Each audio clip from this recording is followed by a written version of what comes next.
Bonjour à tous, nous poursuivons avec la deuxième Mishnah du quatrième Pérec. La Mishnah nous dit ici Barishona Yaose Beddin. Barishona, c'est-à-dire au départ, un homme n'annulait pas le guet devant sa femme, ni devant un chaliar.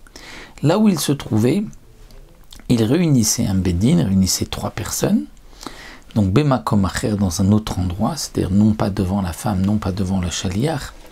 Là où il était, il réunissait 3 personnes, ou Mevatlo, et il annulait son guet. Et c'était valable, effectivement. Seulement, Itkin Rabban Gamliel Azaken. Rabban Gamliel Azaken, donc le premier, le vieux Rabban Gamliel, puisqu'il y avait eu 2 Rabban Gamliel, il y avait un de ses petits-enfants qui portait aussi le nom de Rabban Gamliel. Donc là, il s'agit de Rabban Gamliel Azaken, donc c'est le petit-fils de Hillel Azaken. Lui avait instauré chez Loïo Simken qu'on ne procède pas ainsi, qu'on ne fasse pas une telle chose, mais Pnetikun Haolam, pour, si on peut dire, arranger Tikun Haolam, pour ne pas qu'il y ait de problème. Lorsque le chaliar ne sait pas que le mari a annulé le guet, il va continuer, il va amener le guet à la femme, et ensuite la femme, elle aussi ne sait pas, et elle va se remarier avec ce guet-là.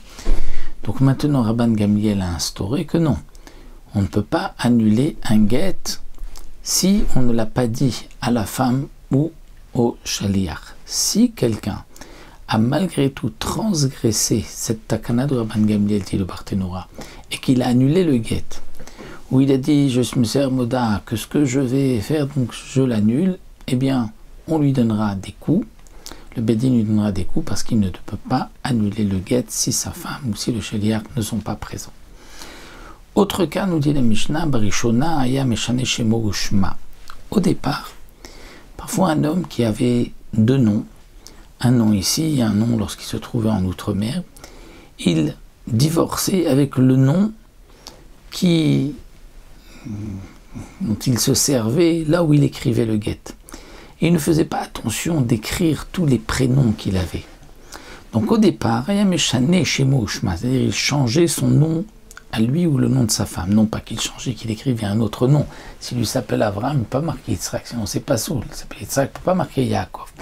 Mais c'est lorsqu'il avait 2 prénoms, il utilisait le prénom Jésus est ici, et pas celui qui se trouvait Medinatayam, ou celui où sa femme se trouvait. Où il écrivait Shem Miro et Shem Mira. Là aussi, le nom de sa ville, le nom de la ville de sa femme. Parfois, il changeait, c'est-à-dire que s'il habitait, il était dans 2 villes, donc il écrivait il écrivait de la ville où se trouvait, donc où il se trouvait au moment où il écrit le guet. Mais Rabban Gamliel Azaken a instauré, qu'il faut écrire dans le guet. Ish ploni un tel, vechol shem sheeshlo, et écrire tous les noms qu'il a.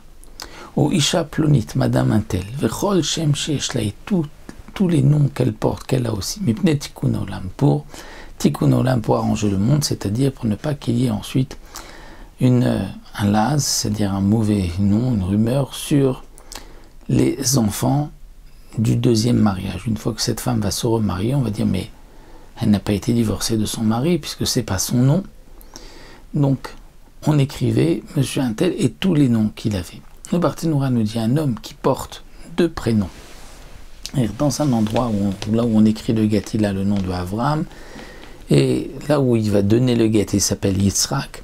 Donc il faut écrire le nom de là où le guet va être donné, donc il s'appelle Yitzhak, et on rajoute aussi le nom de là où le guet va être écrit, on va l'appeler Avram. Mais si quelqu'un a 2 prénoms au même endroit, et il n'a écrit qu'un seul des 2 prénoms, la Bediavad, le guet est caché. Mais les Khatrila, il faut écrire tous les noms. Si il a vraiment mis un autre nom, là dans ce cas-là, le guet n'est pas caché, même s'il avait marqué un tel et tous les noms qu'il a, puisque ce n'est pas le nom qu'il porte. Donc ici, la takana de Rabban Gamliel Azaken était de marquer tous les prénoms qu'un homme a, tous les prénoms que la femme a, afin qu'on ne dise pas tiens, elle n'a pas été divorcée par son mari. Pourquoi quelqu'un ne voulait pas marquer tous ces noms? Simplement parce qu'il avait honte, il ne voulait pas qu'on parle de lui. Donc il dit ça c'est un nom que je porte ici, c'est vrai que là-bas je ne porte pas ce nom, mais c'est mon nom ici. Donc on va écrire ce nom, c'est moi qui veux divorcer.